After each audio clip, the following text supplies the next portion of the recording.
2016 онд татвар нэмэхгүй гэж амлаж гарч ирсэн Монгол Ардын нам өнөөдөр 11 төрлийн татвар нэмсэн. Татвар чөлөөлөх, бизнес эрхлэгчдэд дэмжих, иргэдэд бодох, иргэдийн халаасанд орлого яаж нэмэгдүүлэх биш, яаж байгаа бүгдээс нь хуу хамах уу гэдэг бодлого явуулсан. Хуу хамдаг.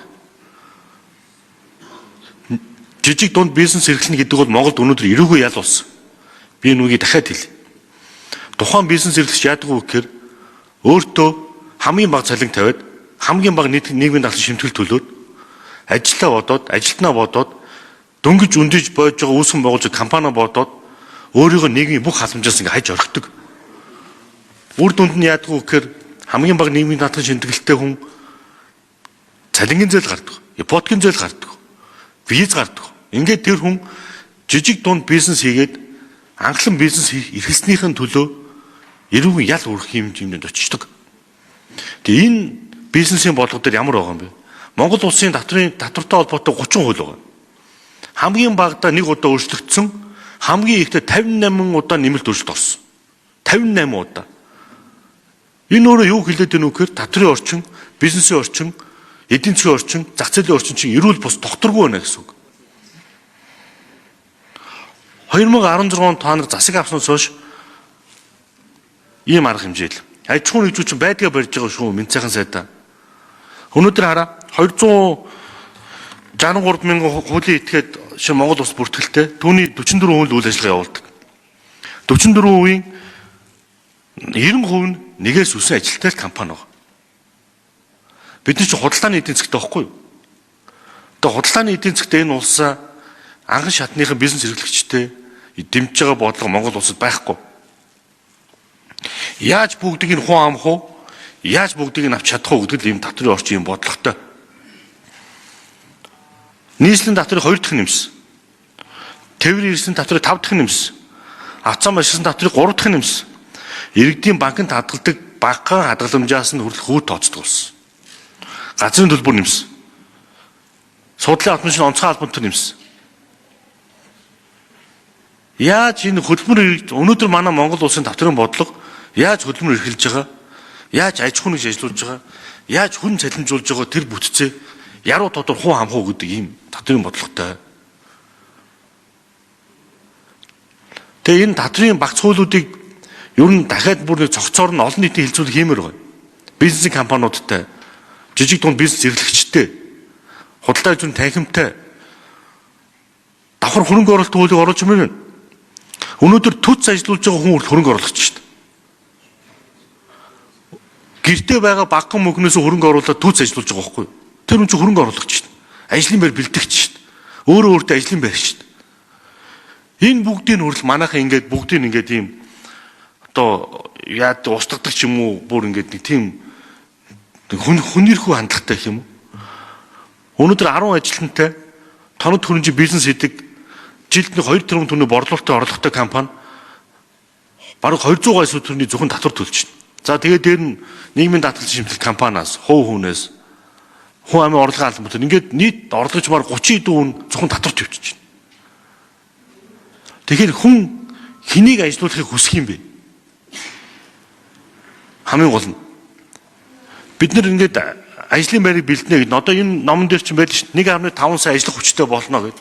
1.5 сая ажиллах хүчийг чинь бид нар ажлын байраар хангах хэрэгтэй шүү дээ. Зах зээлийн орчин бий болгож өгөх хэрэгтэй шүү дээ.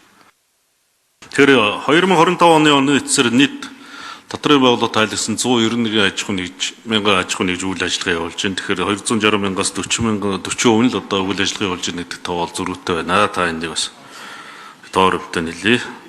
За ер нь бол яг хөө тантай санал нэг байна. Өнөөдөр бид нар одоо аж ахуйн нэгжүүд маань бизнесийн орчин эдийн засгийн нөхцөл байдлаас хамаарат үйл ажиллагаа явуулахад эдийн засгийн үед мөн одоо олон улсын геополитикийн тийм таатай орчин биш байна. Тийм учраас бид нар энэ хуулийг засгийн газрын яралтай богино хугацаанд өргөн барьж байгаа. Хуулийн нэмэлт өөрчлөлүүд хэлбэрээр өргөн барьж байгаа.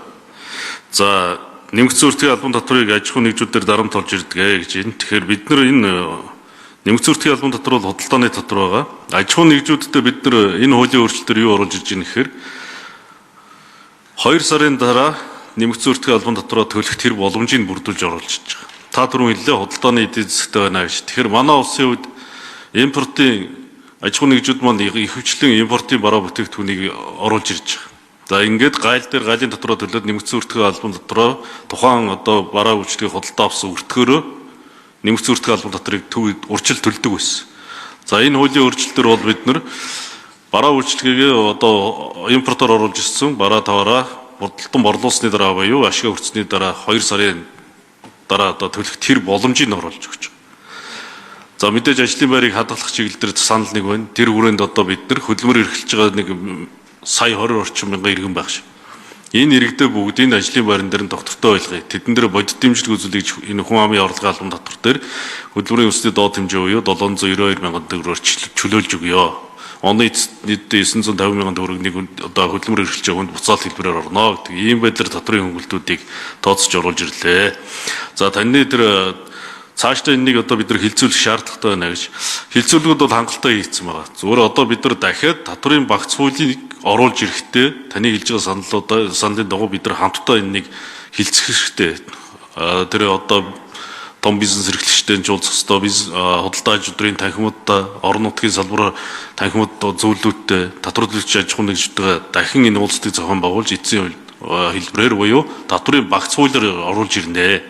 Энэ бол богино хугацаанд үр дүнгээ өгөх буюу эдийн засгийн нийгмийн хүндрэлтэй үед аж ахуйн нэгж иргэдийнхээ хөдөлмөр эрхлэлт, бизнес эрхлэлтийг дэмжих чиглэлээр оруулж ирж байгаа хуулийн нэмэлт өөрчлөлтөө гэж хэлэх байна. Тийм бид нар чинь ингээд нийт одоо манай компани тэдэн 100 мянга байна. Тэдэн хүн татвар төлж байгаа яг бодтойгийн задлаад харахаар 1-10 ажилтны компани чинь нийт аж ахуйн 10%, 90% байгаа шүү дээ. 90%. Тэгээ ийшээ чиглэсэн бодлого татврын багц хуулин дээр чи алгаа гэж байгаа.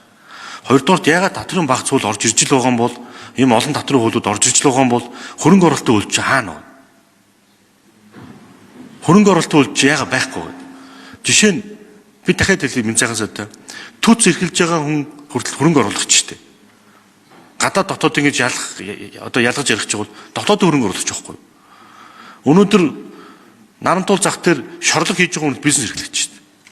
Нэг талаасаа хөдөлмөр эрхэлж байгаа юм шүү дээ. Тэгээ бид нэр ийм хүмүүс рүү анхан шатныхаа бизнес рүү явахгүй зөвхөн том татвар төлөгч рүүгээ чиглэлсээр байгаад энэ бизнесийн орчин ч өөрөө ийм одоо хүмүүдмэл болчлоо. За засгийн газар ерөнхий сайдын бодлого бол эдийн засаг бизнесийн орчинд хамгийн их өдөр тушаа болж байгаа бүх зүйлийг чөлөөлөё л гэж байгаа. Энэ хүрээндээ бизнесийн эрх чөлөөний хууль буюу одоо энэ чөлөөл хөдөлгөөний хүрээнд бид нар хуулийг зас эх 7 хоног засгийн газар хэлэлцээд ойрын хугацаанд их хурд өргөн барина. Энэ бизнесийн эдийн засгийн салбарт одоо аж ахуйн нэгжүүд төр таны саяын дурдаад байгаа шиг асуудал болоод байгаа, чөдөр тушаалаад байгаа нийтдээ 200 орчим хуулиудыг нэгтгэж оруулж байна. Хөрөнгө оруулалтын асуудлаар, татврын асуудлаар, бизнесийн асуудлаар, газрын асуудлаар гээд тусгай зөвшөөрлүүдийн асуудлаар энэ бүгдийг нэгтгээд бизнесийн эрх чөлөөний хуулийг эх 7 хоногт одоо засгийн газрын хуралдаанаар хэлцээд их хуралдаа өргөн барина.